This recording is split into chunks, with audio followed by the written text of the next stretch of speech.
The narcissist has a way of criticizing the empaths, and then it keeps growing. They never accept that they have a problem. People that are highly empathetic, they're always there. High flyers, they sacrifice. Welcome to Issues of the Mind, and today we'll be looking at the difference between a narcissist and an empath. But I remain your host, Papi Samuel Adivoa, a certified professional psychotherapist. But today we like to compare who an empath is and who a narcissist is. I know that over time, it takes a while for certain people to realize that they need to work on certain things in their lives. And you have clarity on who these people are. Just in case you're married to a narcissist or an empath. And there's nothing anybody cannot heal from or change from. Change is constantly, like good change.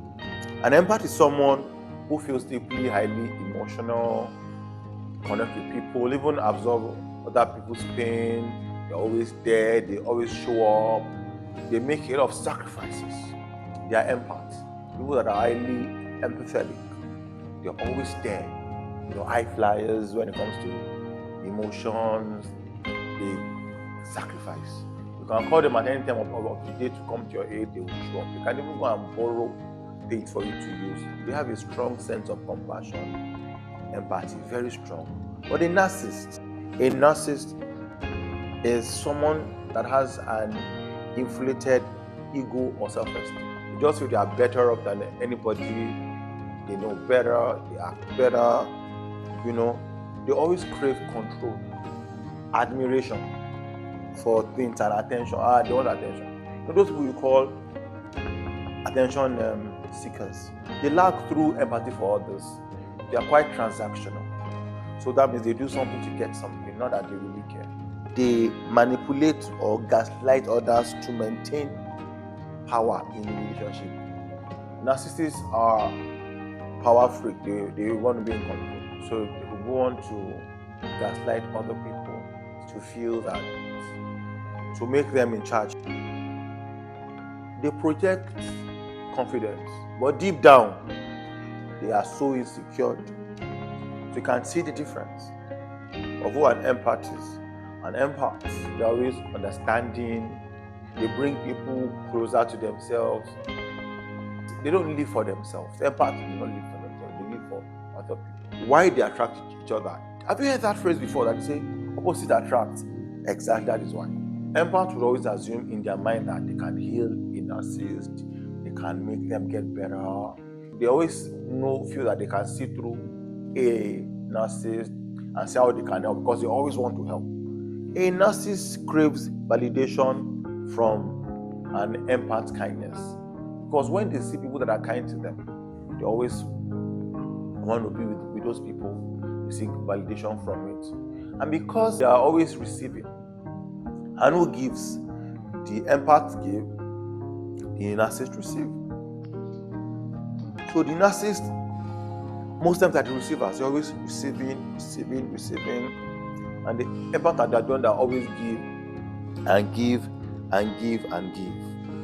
The narcissist mirrors the empath's love, creating intense, but soon the empath begins to give too much, while the narcissist will take endlessly.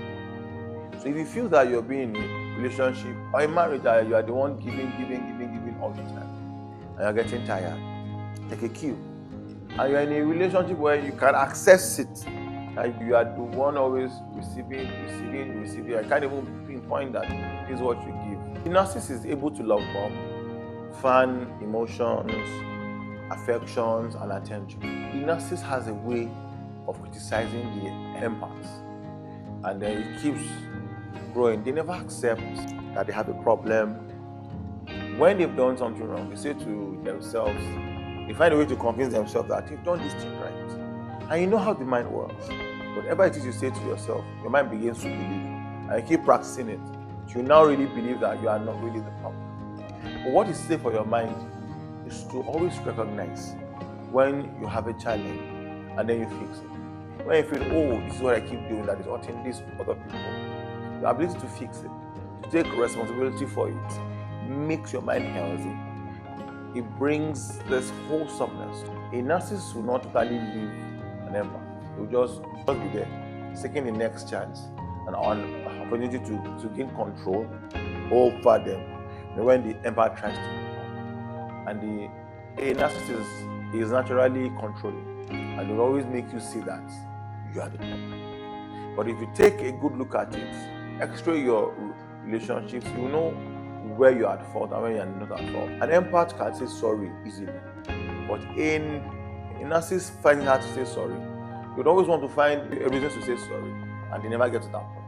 So it is essential that at least when you x-ray yourself, there are tests that you can do to even know where you stand, what you need to do to fix yourself. No one is perfect, and nobody is born a narcissist. It's a learned negative ability, so you can unlearn it. If you're an empath and you feel hot, you feel giving, I've not received back, please don't change your goodness to become bad. And my point exactly now is embracing the ability to heal and forgive and become better, and also make good choices.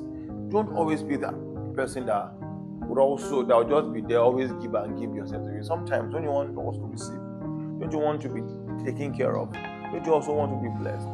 So, yes, people hurt you, people do wrong things to you, but healing is a journey. It means you willingly forgive that person, and then you move on gradually. You begin to set boundaries. You begin to make precautions on how you give and what you give. And if by chance you find yourself married to a narcissist, please seek therapy. Speak to a professional. But first, sit down and think back to figure out the challenge that you have. There's nothing wrong in acknowledging that, oh, I have this challenge, and I need to work from it. And one of the ways you can even figure this out is to backtrack your family tree to see how most times it is learned from family or from environment. So you backtrack your childhood memories to see how you became that person and what you can do to improve. You only want to be a better person all the time. So there should be a room for improvement to always get better and better by the day. So we cannot see the difference between a narcissist and an empath. And don't be that person that would manipulate other people into doing the things you want them to do, and will not acknowledge the wrongs that you have done. And it's not even a good thing to be a narcissist. And it is safe to always look carefully and see if you have a challenge and then you fix it. Don't say things to your mind that are not true, that will further probably in the future become a huge problem once again. So I would appeal to you to please check yourself, look at yourself, work on yourself and improve to get better. It is very essential that you work on yourself, you mirror yourself. It is growth and healing. What is growth? It means embracing regular changes that you should embrace. You grow. You don't stay there and feel, oh, this is where I am. And then as you grow, you heal, and your family, your relationship becomes better for it. So the beauty around you working on yourself is to keep better and become better by the day. And also backtrack and say why you became who you became, and then you can work on it. Yes, we know that narcissists, they find it difficult to even pinpoint what the challenge is. Try not to manipulate others into doing your bit, but see how you too can be a blessing. Give away, give to people without thinking of what to get back, and work more on yourself, so that the world will in turn become a better place. Once again, there is no health without mental health.